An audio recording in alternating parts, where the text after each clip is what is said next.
Un encuentro con su palabra, porque secase la hierba, marchitase la flor, mas la palabra de Dios permanece para siempre. Con ustedes, el doctor José Ricardo Arias Quintero.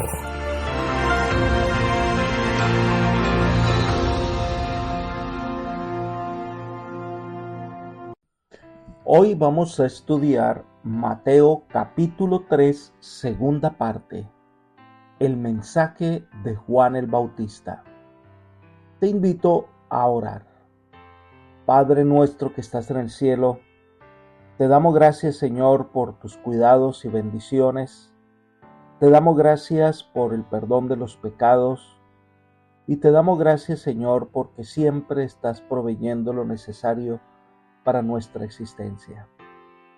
Te pedimos, Señor, que en este momento, al abrir tu escritura, tú desciendas con tu Santo Espíritu para que podamos tener tu compañía, tu dirección y podamos entender el mensaje que guarda este capítulo de Mateo. Gracias, Señor, por escucharnos y concedernos tu bendición, pues lo pedimos en el nombre de Jesús. Amén. En la primera parte del capítulo 3 estudiamos que por más de 400 años no se escuchaba la voz de un profeta en Israel.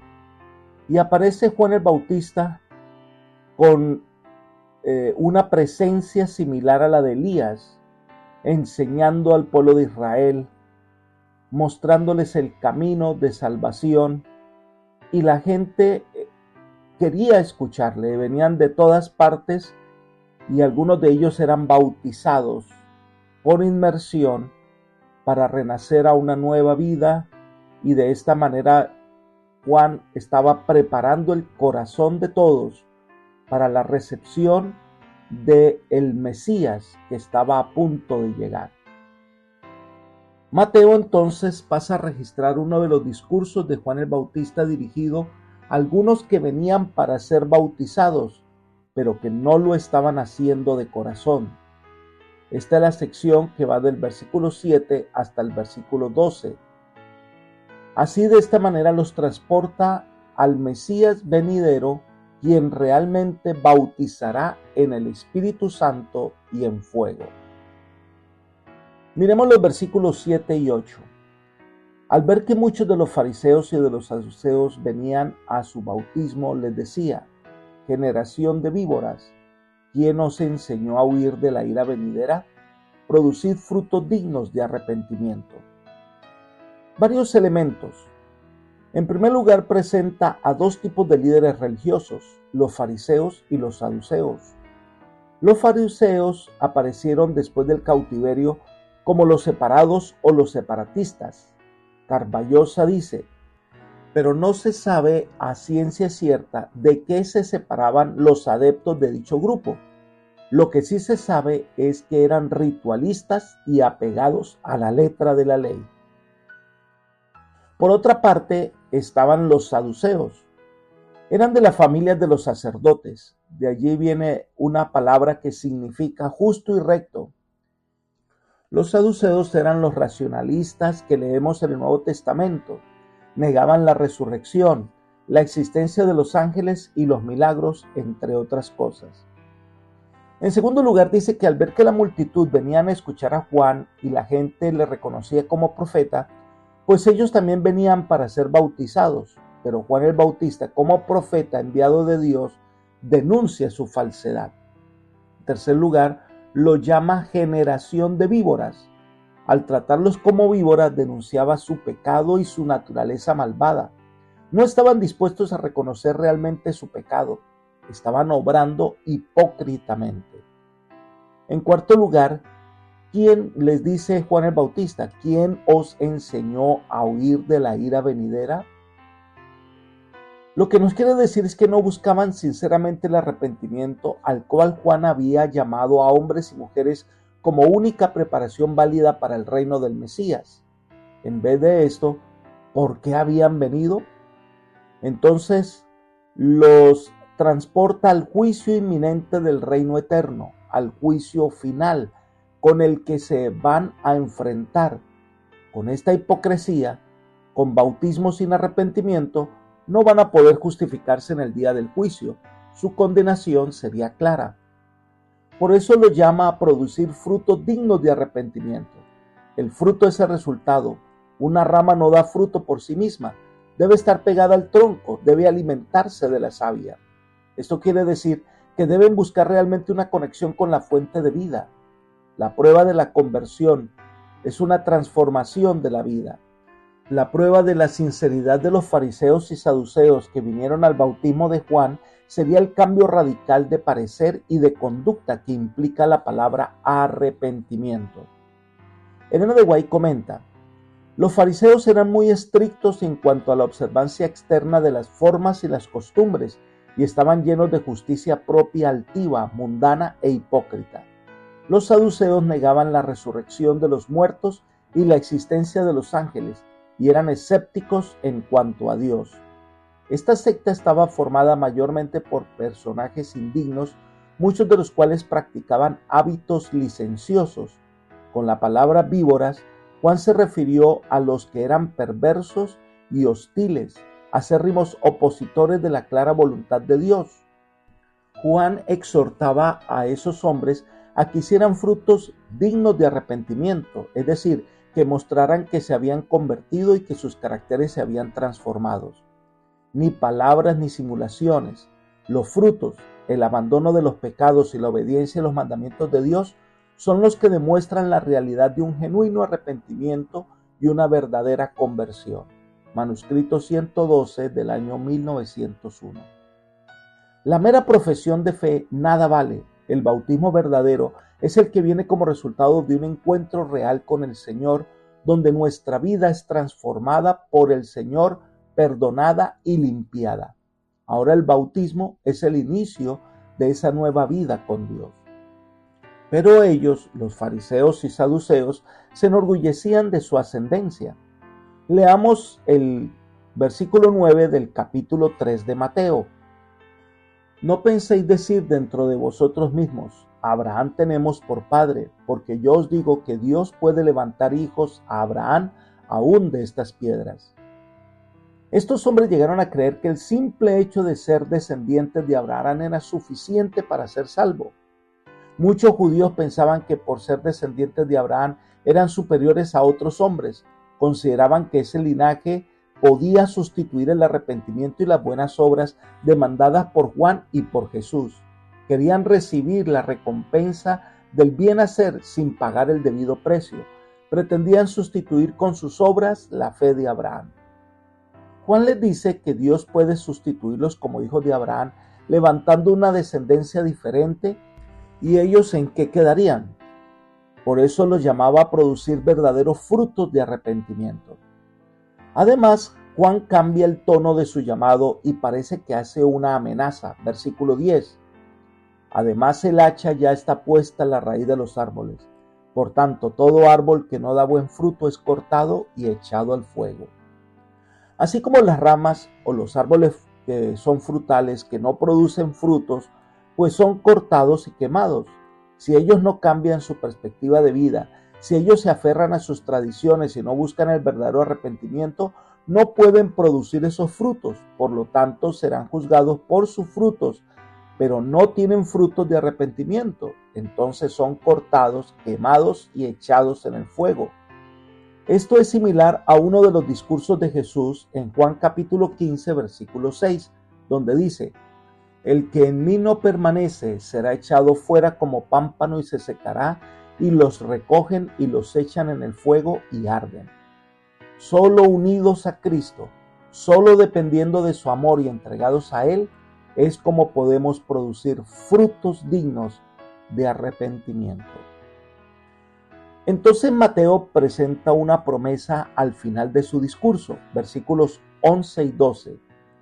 Yo a la verdad os bautizo con agua para arrepentimiento, pero el que viene tras mí, cuyo calzado yo no soy digno de llevar, es más poderoso que yo. Él os bautizará en Espíritu Santo y fuego. Su aventador está en su mano para limpiar su era. Recogerá su trigo en el granero y quemará la paja en el fuego que nunca se apagará. Juan reconoce que su tarea es anunciar la llegada de aquel que es superior a él, tanto que ni siquiera en su presencia se puede considerar como un esclavo que desata las sandalias del Mesías. Él es superior, Él es poderoso, tanto que el bautismo que Juan estaba oficiando era para pedirle a la gente que se arrepintiera. Él no podía crear en ellos arrepentimiento, no podía producir frutos dignos en ellos, pero el que viene, Él sí los bautizará con el Espíritu Santo, es decir, Él sí tiene poder de producir arrepentimiento, Él sí puede producir frutos dignos. Carballosa dice, el bautismo en el Espíritu Santo tiene que ver con regeneración y santificación. Él sí tiene poder para transformar la vida, pero también son bautizados con fuego. El fuego y el agua son dos elementos o instrumentos purificadores naturales, y es apropiado que se emplee a los dos para representar la regeneración del corazón. Pero esto nos transporta al juicio final, cuando dice el aventador está en su mano. El aventador era el instrumento o herramienta con el cual se levantaba el grano de la era y se lo echaba al viento para que se separara del tamo. El grano caía de nuevo al suelo, pero el viento se llevaba el tamo, que era después recogido y quemado. Entonces se presenta el Mesías como un agricultor que comienza a limpiar desde un extremo de su era y limpia sistemáticamente hasta el otro. De esta manera muestra a Jesús separando el trigo y la cizaña o tamo. El trigo lo guarda en su granera, símbolo de su reino, pero el tamo, lo que no sirve, es echado en el fuego, que no se apaga hasta que todo quede consumido. Llegará un momento que Dios separará a la humanidad en dos grupos, los que dieron frutos de verdadero arrepentimiento y los que neciamente confiaron en su propia justicia y no dieron ese tipo de fruto. Dios llevará a sus hijos fieles a su reino, pero los injustos serán consumidos en el lago de fuego y azufre, que es la muerte eterna. Mateo entonces deja la descripción de la obra de Juan el Bautista y pasa a presentar el inicio del ministerio de aquel que es superior a Juan, de aquel que viene a bautizar a la humanidad con el Espíritu Santo y con fuego. Entonces presenta el bautismo de Jesús, versículos 13 al 17. Leamos el versículo 13. Entonces Jesús vino a Galilea, al Jordán, donde estaba Juan, para ser bautizado por él. Jesús vino a donde estaba Juan el Bautista. La profecía lo ubica más o menos en el otoño del año 27 después de Cristo. Tenía, al parecer, 30 años de edad. Es muy posible que Juan el Bautista hubiera estado predicando durante ya unos 6 meses. En el otoño se llevaban a cabo 3 fiestas religiosas: la fiesta de las trompetas, el Yom Kippur, que es el día de expiaciones, y el Sukkot, la fiesta de los tabernáculos. En esta fiesta se esperaba que todos los varones se presentaran delante del Señor en Jerusalén. Con frecuencia los judíos viajaban desde Galilea a Jerusalén tomando el camino que lleva al valle del Jordán. Esto significaría que si Jesús tomaba esa ruta pasaría cerca donde estaba Juan el Bautista. Pero hay algo que debemos tener en cuenta en esta narración. El bautismo de Juan era de arrepentimiento, pero Jesús no tenía ningún pecado del cual debía arrepentirse. Los que venían a Juan para ser bautizados confesaban sus pecados, es decir, públicamente reconocían que eran pecadores. Pero Jesús no tenía pecados para confesar. Pero cuando Jesús escuchó el mensaje proclamado por Juan, reconoció que era el momento del comienzo de su ministerio. Elena de White describe así: las noticias referentes al profeta del desierto y su maravillosa predicación cundieron por toda Galilea. En Nazaret repercutió en la carpintería que había sido de José y uno reconoció el llamamiento. Había llegado su tiempo. Dejando su trabajo diario, se despidió de su madre y siguió en las huellas de sus compatriotas que acudían al Jordán. Libro El deseo de todas las gentes, página 84.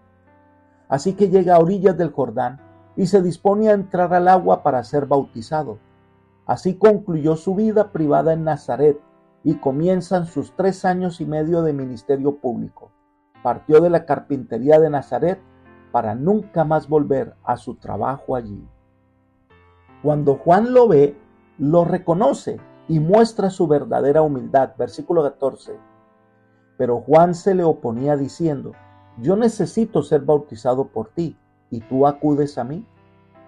Lo primero que debemos tener en cuenta es que Juan y Jesús eran parientes, más específicamente primos. No se habían tratado, no se habían encontrado nunca. Esto era algo sabiamente dispuesto por el Señor.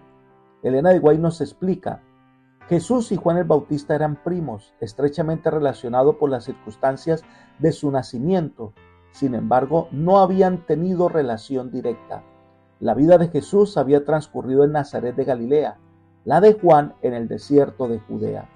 En un ambiente muy diferente, habían vivido recluidos sin comunicarse el uno con el otro.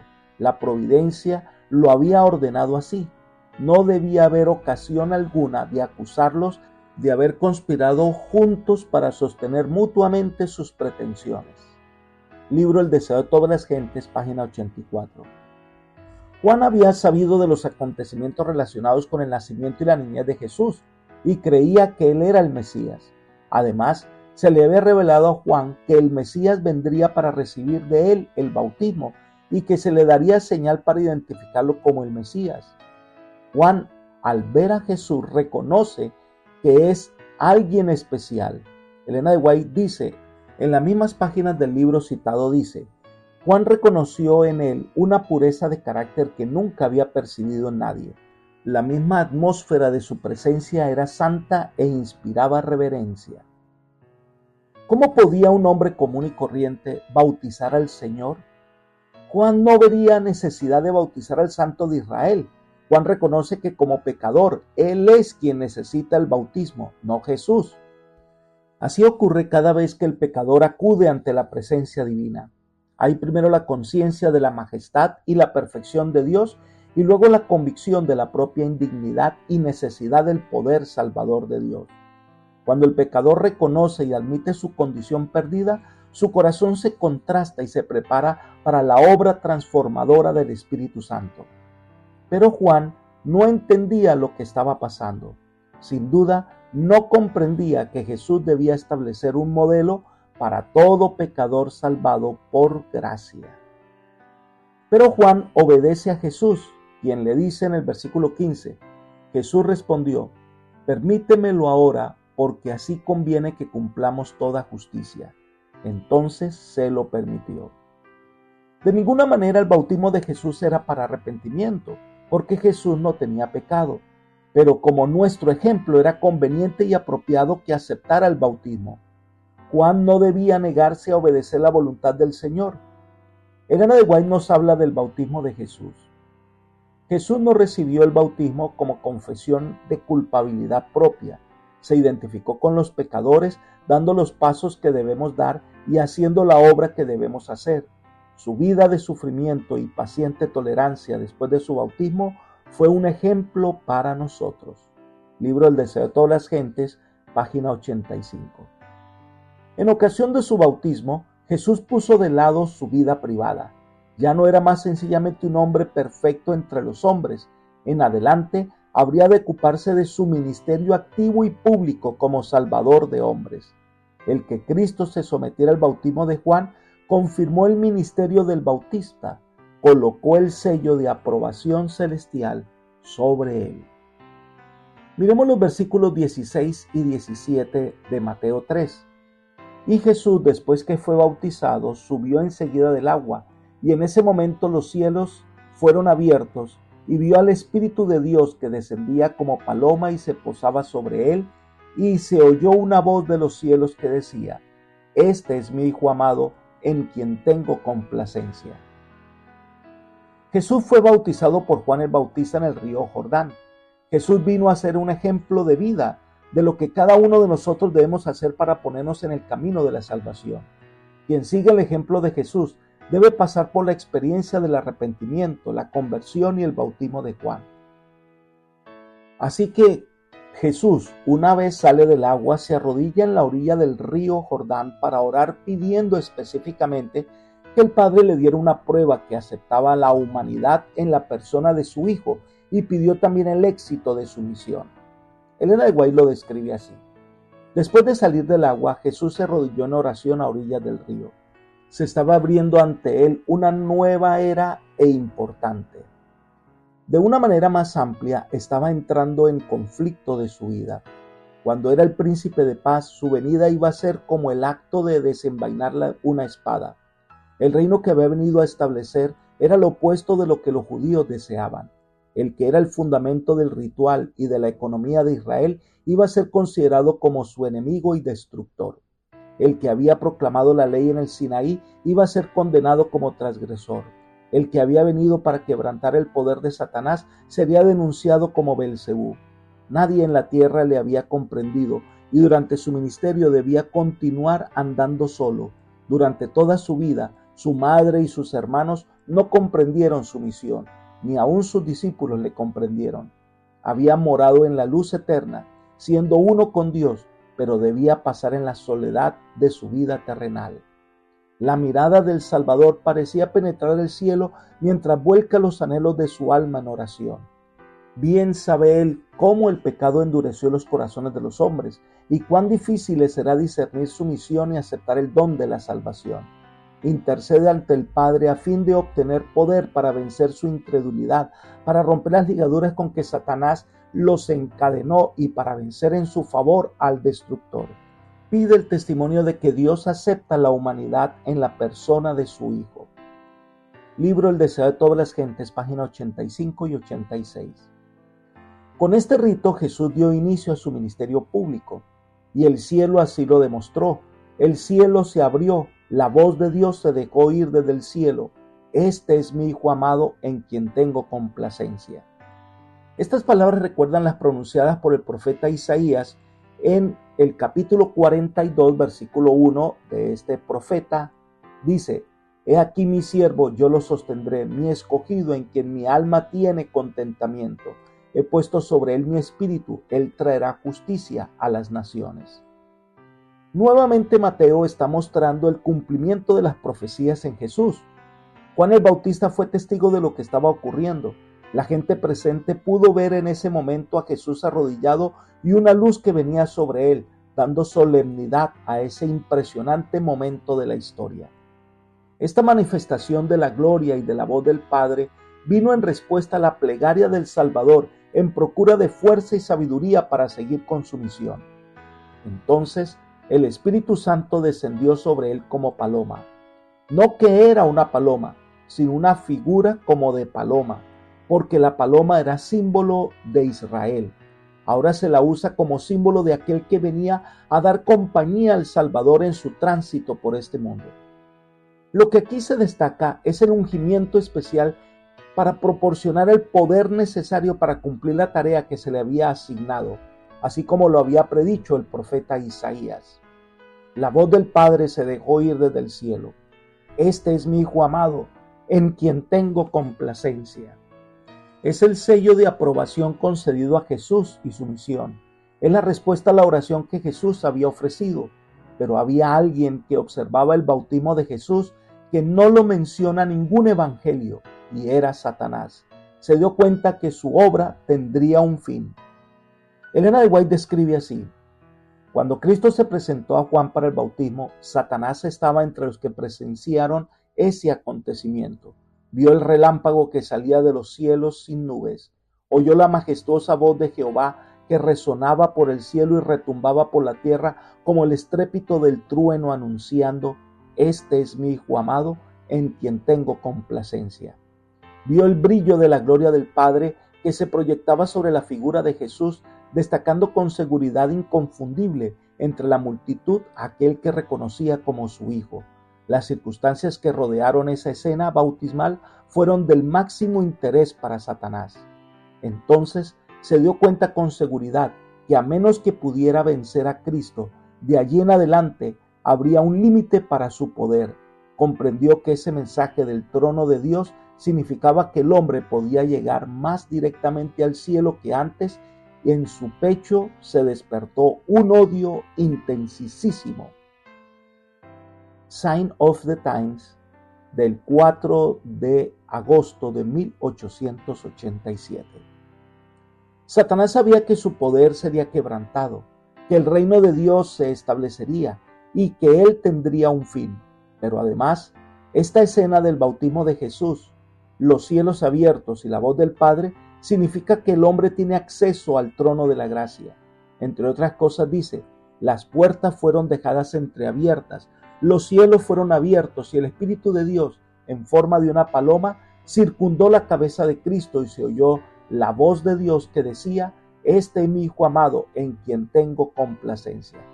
Se oyó la voz de Dios en respuesta a la petición de Cristo, lo cual le aseguraba al pecador que su oración hallaría cabida en el trono del Padre. Se le dará el Espíritu Santo a los que buscan su poder y su gracia, y Él nos ayudará en nuestras debilidades cuando tengamos una audiencia con Dios. El cielo está abierto para nuestras peticiones y se nos invita a ir confiadamente al trono de la gracia para alcanzar misericordia y hallar gracia para el oportuno socorro. Debemos ir con fe, creyendo que obtendremos las mismas cosas que pedimos a Dios. Sign of the Times, 14 de abril del año 1892. Este es un mensaje para que nosotros podamos tener la seguridad de la salvación en Cristo. Apreciado amigo y hermano, esta es la buena nueva que hoy el Señor nos ha dado por medio de este capítulo. Jesús, el Salvador del mundo, caminó en esta tierra como hombre, enfrenta este mundo como lo podemos hacer tú y yo. El secreto es una vida de total dependencia de Dios. Imitemos a Jesús en todos los aspectos de su vida. Hoy también necesitamos el bautismo del agua y del Espíritu para que nuestra vida esté en armonía con la del cielo. Que el Señor te bendiga y te guarde y te guíe por sendas de paz. Es mi oración por ti. Amén.